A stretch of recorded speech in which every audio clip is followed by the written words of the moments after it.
ನಮಸ್ತೆ friends, welcome to my channel. ನಾನು Geeta. Friends, ಇವತ್ತಿನ ವಿಡಿಯೋದಲ್ಲಿ ವರಮಹಾಲಕ್ಷ್ಮಿ ಅಮ್ಮನವರಿಗೆ ಸರಳವಾಗಿ ಮತ್ತು ಸುಂದರವಾಗಿ ಯಾವ ರೀತಿ ಸೀರೆ ಉಡಿಸೋದು ಅಂತ ಮತ್ತೊಂದು ವಿಧಾನದಲ್ಲಿ ತೋರಿಸ್ಕೊಡ್ತಾ ಇದ್ದೀನಿ. ಬನ್ನಿ ಹಾಗಾದರೆ ವಿಡಿಯೋನ ಶುರು ಮಾಡೋಣ. ನೋಡಿ, ಮೊದಲು ಸಾರಿನ ಈ ರೀತಿ ನೀಟಾಗಿ ಓಪನ್ ಮಾಡ್ಕೊಂಡಿದ್ದೀನಿ. ಓಪನ್ ಮಾಡ್ಕೊಂಡಾದ್ಮೇಲೆ ಸೀರೆಯ ಒಳಪದರು ಅಂದರೆ ಸೀರೆಯ ಸ್ಟಾರ್ಟಿಂಗ್ ಪಾಯಿಂಟ್ ಏನಿರುತ್ತೆ ನೋಡಿ, ಅಲ್ಲಿಂದ ಈ ರೀತಿ ಪ್ಲೀಟ್ಸ್ಗಳನ್ನು ಹಿಡಿತಾ ಬರ್ತಾ ಇದ್ದೀನಿ. 4ರಿಂದ 5 ಇಂಚ್ ಆಗುವಷ್ಟು ಅಗಲ ಆಗುವಷ್ಟು ಪ್ಲೀಟ್ಸ್ಗಳನ್ನು ಮಾಡ್ಕೊಳ್ತಾ ಬನ್ನಿ. ಪ್ಲೀಟ್ಸ್ಗಳು ಜಾಸ್ತಿ ಆದಷ್ಟು ನಾವು ಸ್ಯಾರಿನ ಡ್ರೇಪ್ ಮಾಡಿದಾಗ ತುಂಬಾ ಚೆನ್ನಾಗಿ ಕಾಣಿಸುತ್ತೆ. ಅದಕ್ಕೋಸ್ಕರ ನೋಡಿ, 8ರಿಂದ 10 ಪ್ಲೀಟ್ಸ್ಗಳಾದಮೇಲೆ ನಿಮಗೆ ಸ್ವಲ್ಪ ಹಿಡ್ಕೊಳ್ಳೋದು ಕಷ್ಟ ಆಗುತ್ತೆ. ಅದಕ್ಕೋಸ್ಕರ ಇವನ್ನೆಲ್ಲವನ್ನು ಈ ರೀತಿ ನೀಟಾಗಿ ಜೋಡಿಸ್ಕೊಳ್ಳಿ. ಹೈಟು ಒಂದು ಹೆಚ್ಚು ಕಮ್ಮಿ ಆಗಬಾರ್ದು, ಆಮೇಲೆ ಅಗಲ ಒಂದು ಹಿಂದೆ ಒಂದು ಮುಂದೆ ಈ ರೀತಿ ಆಗಬಾರ್ದು. ಕರೆಕ್ಟಾಗಿ ಒಂದರ ಮೇಲೆ ಒಂದು ನೀಟಾಗಿ ಕುತ್ಕೋಬೇಕು. ಆ ರೀತಿ ಜೋಡಿಸ್ಕೊಂಡ್ಬಿಟ್ಟು ಅಲ್ಲಿ ಬಟ್ಟೆ ಕ್ಲಿಪ್ಪಿಂದ ಸೆಕ್ಯೂರ್ ಮಾಡ್ಕೊಳ್ಳಿ.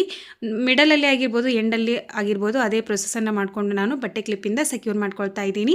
ಮತ್ತು ಸೀರೆಯ ಉಳಿದ ಭಾಗ ಏನಿದೆ ನೋಡಿ, ಅದನ್ನು ಕೂಡ ಉಳಿದ ಪ್ಲೀಟ್ಸ್ಗಳನ್ನ ಮಾಡ್ಕೊಳ್ತಾ ಇದ್ದೀನಿ. ಈ ರೀತಿ ಪ್ಲೀಟ್ಸ್ಗಳನ್ನ ಎಲ್ಲಿವರೆಗೂ ಮಾಡಬೇಕು ಅಂತಂದರೆ, ನಾವು ಸೆರಗಿನ ಪಾರ್ಟ್ ಏನಿರುತ್ತೆ ನೋಡಿ, ಅದು ಬರೋವರೆಗೂ ಕೂಡ ನಾವು ಈ ರೀತಿ ಮಾಡ್ಕೋಬೇಕಾಗತ್ತೆ.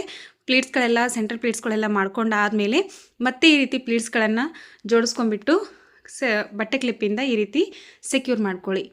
ನೋಡಿ, ಇವಾಗ ಸೆಂಟರ್ ಪ್ಲೀಟ್ಸ್ ರೆಡಿಯಾಗಿದೆ. ಸೀರೆಯ ಸೆರಗನ್ನು ರೆಡಿ ಮಾಡೋದು ತೋರಿಸ್ತಾ ಇದ್ದೀನಿ. ಬಾರ್ಡರ್ ಎಷ್ಟಿದೆಯೋ ಅಷ್ಟಕ್ಕೆ ನೀವು ಮೇನ್ ಪ್ಲೀಟನ್ನು ಮಾಡ್ಕೊಂಡ್ಬಿಟ್ಟು ಉಳಿದ ಪ್ಲೀಟ್ಸ್ಗಳನ್ನು ಈ ರೀತಿ ಮಾಡ್ಕೊಳ್ತಾ ಬನ್ನಿ. ಚಿಕ್ಕದಾಗಿರೋ ಪ್ಲೀಟ್ಸ್ಗಳನ್ನು ಮಾಡ್ಕೊಳ್ಳಿ, ಅಂದರೆ ಚೆನ್ನಾಗಿ ಕಾಣಿಸುತ್ತೆ.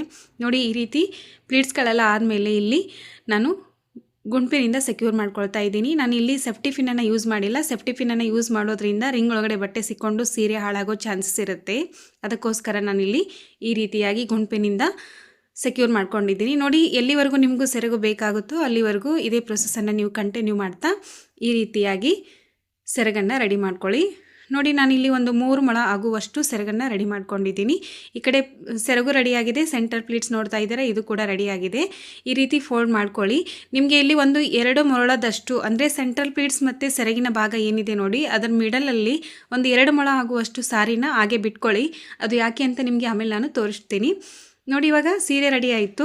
ನಾನು ಅಮ್ಮನವ್ರಿಗೆ ಹ್ಯಾಂಡ್ಸ್ ಮತ್ತು ಲೆಗ್ಸನ್ನು ಫಿಕ್ಸ್ ಮಾಡೋದು ಹೇಗೆ ಅಂತ ತೋರಿಸ್ತಾ ಇರೋದ್ರಿಂದ ಬ್ಲೌಸ್ ಪೀಸನ್ನು ಕಟ್ ಮಾಡ್ಕೊಂಡಿದ್ದೀನಿ. ನೀವು ಬ್ಲೌಸ್ ಪೀಸ್ ಕಟ್ ಮಾಡೋ ಪದ್ಧತಿ ಇಲ್ಲ ಅಂದರೆ ಸೀರೆಯ ಬಾರ್ಡರ್ಗೆ ಮ್ಯಾಚ್ ಆಗುವಂಥ ಒಂದು ಬ್ಲೌಸ್ ಪೀಸನ್ನು ತೊಗೊಳ್ಳಿ. ನೋಡಿ, ಈ ರೀತಿ ಅಮ್ಮನವ್ರ ಕೈಗಳಿಗೆ ನಾನು ಮುಂಚೆನೇ ದಾರನ ಕಟ್ಟಿಟ್ಕೊಂಡಿದ್ದೀನಿ ಮೇಲ್ಗಡೆ. ನೀವು ಈ ರೀತಿ ಹೊಸ ತೊಗೊಂಡಾಗ ಒಂದ್ಸಲ ಕಟ್ಟಿಟ್ಕೊಂಡ್ರೆ ನಿಮ್ಗೆ ಇದು ಯಾವಾಗ ಬೇಕಾದರೂ ಯೂಸ್ ಮಾಡ್ಕೋಬೋದು. ಶೋಲ್ಡರ್ಗೆ ಬರೋ ಹಾಗೆ, ಶೋಲ್ಡರ್ಗೆ ಬಾರ್ಡರ್ ಬರೋ ಹಾಗೆ ಈ ರೀತಿ ಇದನ್ನು ಸುತ್ಕೊಂಡ್ಬಿಟ್ಟು ಅಲ್ಲಿ ಗುಂಪಿನಿಂದ ಈ ರೀತಿ ಸೆಕ್ಯೂರ್ ಮಾಡ್ಕೊಳ್ತಾ ಬನ್ನಿ. 2 ಕೈಗಳನ್ನು ನಾವಿಲ್ಲಿ ಇದೇ ರೀತಿ ತಯಾರು ಮಾಡ್ಕೋಬೇಕಾಗುತ್ತೆ. ನೀವು ಫಸ್ಟ್ ಟೈಮ್ ಮಾಡ್ತಾ ಇದ್ದೀರಾ, ರೂಢಿ ಇಲ್ಲ ಅಂತಂದಾದರೆ ಸ್ವಲ್ಪ ಕಷ್ಟ ಅನಿಸುತ್ತೆ. ಒಂದ್ಸಲ ಬೇಕಿದ್ರೆ ನೀವು ಪ್ರಾಕ್ಟೀಸ್ ಕೂಡ ಮಾಡ್ಕೋಬಹುದು. ನೋಡಿ, ಇವಾಗ ಒಂದು ಕೈ ನಮ್ಮದು ರೆಡಿಯಾಗಿದೆ. ಅದು ಈ ರೀತಿಯಾಗಿ ಕಾಣಿಸ್ತಾ ಇದೆ ನೋಡಿ. ಇವಾಗ ಅದೇ ಪ್ರೊಸೆಸಲ್ಲಿ ನಾನು 2 ಕೈಗಳನ್ನು ರೆಡಿ ಮಾಡ್ಕೊಳ್ತಾ ಇದ್ದೀನಿ. ನಿಮಗೆ ಯಾವ ರೀತಿ ವಿಡಿಯೋಗಳು ಬೇಕು ಅನ್ನೋದನ್ನು ನನಗೆ ಕಮೆಂಟ್ ಬಾಕ್ಸ್ನಲ್ಲಿ ಕಮೆಂಟ್ ಮಾಡಿ. ನಿಮಗೆ ಖಂಡಿತ ನಾನು ವೀಡಿಯೋಸ್ಗಳನ್ನು ಅಪ್ಲೋಡ್ ಮಾಡ್ತೀನಿ. ನೋಡಿ, ಇವಾಗ ನಮ್ಮದು ಕೈಗಳು ಕೂಡ ರೆಡಿಯಾಗಿದೆ.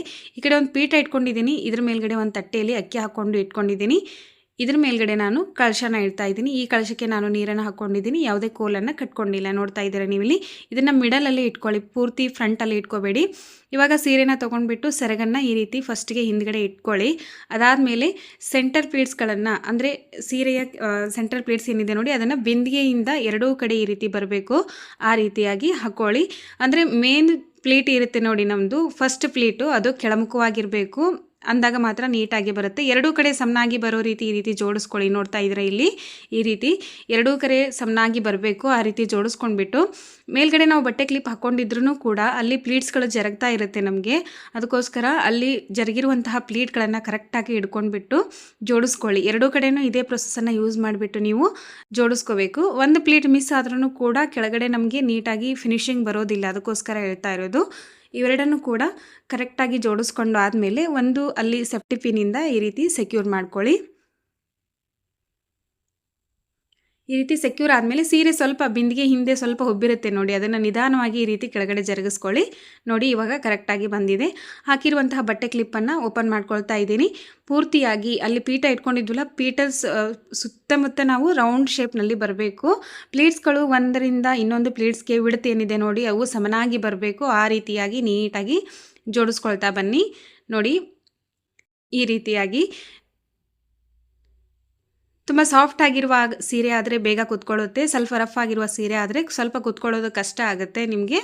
ಅದೇ ಥರ ಈ ಕಡೆನೂ ಕೂಡ ಬಟ್ಟೆ ಕ್ಲಿಪ್ಪನ್ನು ಓಪನ್ ಮಾಡ್ಕೊಂಡ್ಬಿಟ್ಟು ಅಲ್ಲಿನೂ ಕೂಡ ಪ್ಲೇಟ್ಸ್ಗಳನ್ನು ನಾನು ಜೋಡಿಸ್ಕೊಳ್ತಾ ಬರ್ತಾ ಇದ್ದೀನಿ. ನೋಡ್ತಾ ಇದ್ದೀರಾ, ಈ ರೀತಿ ನಿಧಾನವಾಗಿ ಜೋಡಿಸ್ಕೊಳ್ಳಿ. ನೋಡಿ ಪ್ಲೀಟ್ಸ್ಗಳು ಎಷ್ಟೊಂದು ಪ್ಲೀಟ್ಸ್ಗಳಾಗಿದೆ, ಎಷ್ಟು ಚೆನ್ನಾಗಿ ಕಾಣಿಸ್ತಾ ಇದೆ ಅಂತ. ಪ್ಲೀಟ್ಸ್ಗಳು ಜಾಸ್ತಿ ಆದಷ್ಟು ಸೀರೆ ತುಂಬಾ ಚೆನ್ನಾಗಿ ಕಾಣಿಸುತ್ತೆ ಅಮ್ಮನವ್ರಿಗೆ. ನೋಡಿ ಇವಾಗ ಈ ರೀತಿ ಕಾಣಿಸ್ತಾ ಇದೆ. ಮೇಲ್ಗಡೆ ಸ್ವಲ್ಪ ಬಿಂದಿಗೆ ಓಪನ್ ಕಾಣಿಸ್ತಾ ಇದೆ ನೋಡಿ, ಅದನ್ನು ಕೂಡ ಈ ರೀತಿ ನೀಟಾಗಿ ಕವರ್ ಮಾಡ್ಕೊಳ್ಳಿ. ನೋಡಿ ಎಷ್ಟು ಚೆನ್ನಾಗಿ ಕಾಣಿಸ್ತಾ ಇದೆ ಅಂತ. ಇವಾಗ ನಾನು ಡಬಲ್ ಸೈಡ್ ಟೇಪನ್ನು ಒಂದು ಬಿಂದಿಗೆಗೆ 3 ಕಡೆ ಹಚ್ತಾ ಇದ್ದೀನಿ. ಇದನ್ನು ಯೂಸ್ ಮಾಡೋದ್ರಿಂದ ಇನ್ನೊಂದು ಬಿಂದಿಗೆ ನೋಡಿದೆ ಗಟ್ಟಿಯಾಗಿ ಕುತ್ಕೊಳ್ಳುತ್ತೆ. ಇದ್ರ ಮೇಲ್ಗಡೆ ಇನ್ನೊಂದು ಕಳಶ ಇಡ್ತಾ ಇದ್ದೀನಿ. ಈ ಕಳಶಕ್ಕೆ ನಾನು ಕೋಲನ್ನು ಕಟ್ಕೊಂಡಿದ್ದೀನಿ.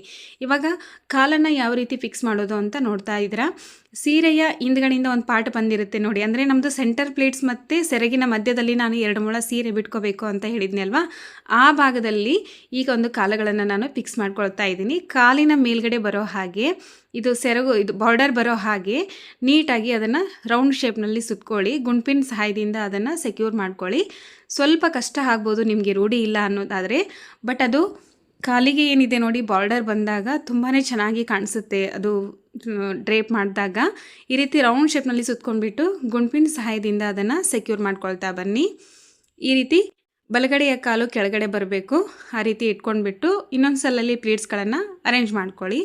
ಈ ಕಡೆ ಮತ್ತು ಎಡಗಡೆನೂ ಕೂಡ ಅಷ್ಟೇ, ಹಿಂದೆಯಿಂದ ಬಂದಿರುವಂತಹ ಒಂದು ಲೇಯರ್ ಏನಿರುತ್ತೆ ನೋಡಿ, ಅದನ್ನು ಕಾಲು ಮೇಲ್ಗಡೆ ಬಾರ್ಡರ್ ಬರಬೇಕು, ಆ ರೀತಿಯಾಗಿ ಇಟ್ಕೊಳ್ಳಿ. ಸ್ವಲ್ಪ ನಿಧಾನ ಪ್ರೊಸೆಸಲ್ಲಿ ತೋರಿಸ್ತಾ ಇದೆ ನಿಮಗೆ, ಕಂಪ್ಲೀಟಾಗಿ ಅರ್ಥ ಆಗಲಿ ಅನ್ನೋದಕ್ಕೋಸ್ಕರ. ಸ್ವಲ್ಪ ವಿಡಿಯೋ ಲೆಂದಿನೇ ಆಗುತ್ತೆ. ಯಾವುದೇ ಸ್ಟೆಪ್ಪನ್ನು ನೀವು ಮಿಸ್ ಮಾಡ್ದೇನೆ ಕರೆಕ್ಟಾಗಿ ನೋಡಿಕೊಂಡಾಗ ನಿಮಗೆ ಪ್ರತಿಯೊಂದು ಪಾಯಿಂಟ್ಸ್ ಕೂಡ ಅರ್ಥ ಆಗ್ತಾ ಹೋಗುತ್ತೆ. ನೋಡಿ ಇದನ್ನು ಕೂಡ ಅಷ್ಟೇ, ಬಾರ್ಡರ್ ಬರೋ ಹಾಗೆ ಅದನ್ನು ಸುತ್ಕೊಂಡ್ಬಿಟ್ಟು ಅಲ್ಲಿ ಗುಂಪಿನ ಸಹಾಯದಿಂದ ಇದನ್ನು ಈ ರೀತಿ ಸೆಕ್ಯೂರ್ ಮಾಡ್ಕೊಳ್ತಾ ಇದ್ದೀನಿ. ಈ ರೀತಿ ಸೆಕ್ಯೂರ್ ಮಾಡ್ಕೊಂಡಾದಮೇಲೆ ಈ ರೀತಿಯಾಗಿ ಇಟ್ಕೋಬೇಕು. ನಾವು ಆಲ್ಮೋಸ್ಟು ಅಮ್ಮನವರು ಗಜಲಕ್ಷ್ಮಿ ಫೋಟೋ ಎಲ್ಲ ನೋಡಿರಬಹುದು.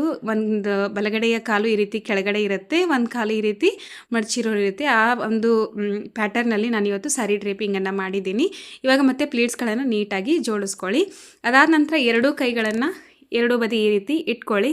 ಇಟ್ಕೊಂಡಾದಮೇಲೆ ಮುಂಚೆ ನಾನು ಕೈಗಳಿಗೆ ದಾರ ಕಟ್ಟಿದ್ದು ತೋರಿಸಿದ್ದೆ ಅಲ್ವಾ, ಆ ದಾರದ ಸಹಾಯದಿಂದ ಕೋಲಿಗೆ ಈ ರೀತಿ ಕಟ್ಕೊಳ್ತಾ ಇದ್ದೀನಿ. ಈ ರೀತಿ ಕಟ್ಕೊಳ್ಳೋದ್ರಿಂದ ಅದು ನೀಟಾಗಿ ಫಿಕ್ಸ್ ಆಗುತ್ತೆ ಕೂಡ. ಅದೇ ರೀತಿ 2 ತೋಳುಗಳನ್ನು ಈ ರೀತಿ ಆ ದಾರದ ಸಹಾಯದಿಂದ ಫಿಕ್ಸ್ ಮಾಡ್ಕೊಳ್ಳಿ. ನೀವು ಹೊಸಾದು ತೊಗೊಂಡಾಗ ಈ ದಾರನ ಮುಂಚೆನೇ ಕಟ್ಟಿಟ್ಕೋಬೇಕು. ನೋಡಿ ಇವಾಗ ಸೀರೆಯ ಬ್ಲೌಸ್ ಪೀಸ್ ಏನಿತ್ತು ನೋಡಿ, ಹಿಂದ್ಗಡೆ ಸ್ವಲ್ಪ ಉಳ್ಕೊಂಡಿತ್ತು ಅಲ್ವಾ, ಅದನ್ನು ಅಮ್ಮನವರ ಚೆಸ್ಟ್ ಮೇಲೆ ಬರೋ ರೀತಿ ಈ ರೀತಿ ಚಿಕ್ಕದಾಗಿ ಒಂದು ಫೋಲ್ಡ್ ಮಾಡ್ಕೊಂಡ್ಬಿಟ್ಟು ಅದನ್ನು ಸೆಕ್ಯೂರ್ ಮಾಡ್ಕೊಂಡಾದಮೇಲೆ ನಾನು ಸೆರಗನ್ನು ಹಾಕ್ತಾ ಇದ್ದೀನಿ. ಸೆರಗನ್ನು ಹಿಂದ್ಗಡೆ ತೊಗೊಂಡ್ಬಿಟ್ಟು ಬಲಗಡೆ ಫಸ್ಟ್ ಹಾಕಿ ಅದನ್ನು ಸ್ವಲ್ಪ ಮಿಡಲಲ್ಲಿ ಫೋಲ್ಡ್ ಮಾಡಿ ಮತ್ತೆ ಈ ರೀತಿ ಎಡಗಡೆ ಮೇಲೆ ಹಾಕ್ಕೊಳ್ತಾ ಇದ್ದೀನಿ. ಚೆಸ್ಟ್ ಪ್ಲೀಟ್ಸ್ಗಳನ್ನು ಸ್ವಲ್ಪ ಹರಡ್ಕೊಂಡ್ಬಿಟ್ಟು ಅಲ್ಲಿ ಒಂದು ಸೆಂಟರಲ್ಲಿ ಚಿಕ್ಕದಾಗಿ ಒಂದು ಫೋಲ್ಡ್ ಮಾಡ್ಕೊಂಡ್ಬಿಟ್ಟು ಅಲ್ಲಿ ಗುಂಪಿನಿಂದ ಸೆಕ್ಯೂರ್ ಮಾಡಿದ್ದೀನಿ ನೋಡಿ ಈ ರೀತಿಯಾಗಿ. ಅದಾದಮೇಲೆ ಅಮ್ಮನವ್ರಿಗೆ ಅಲಂಕಾರಿಕ ವಸ್ತುಗಳನ್ನು ಹಾಕ್ತಾ ಇದ್ದೀನಿ. ನಿಮ್ಗೆ ಯಾವ ರೀತಿ ಬೇಕೋ ಆ ರೀತಿಯಾಗಿ ಅಮ್ಮನವ್ರಿಗೆ ಅಲಂಕಾರನ ಮಾಡ್ಕೋಬಹುದು. ನೋಡಿ ಅಮ್ಮನವ್ರು ಎಷ್ಟು ಮುದ್ದಾಗಿ ಕಾಣಿಸ್ತಾ ಇದೆ ಅಂತ ನಮ್ಮದೇ ದೃಷ್ಟಿ ಆಗೋ ಥರ ಇದೆ. ಅಷ್ಟೊಂದು ಚೆನ್ನಾಗಿ ಬರುತ್ತೆ ಈ ಒಂದು ಪ್ಯಾಟರ್ನು.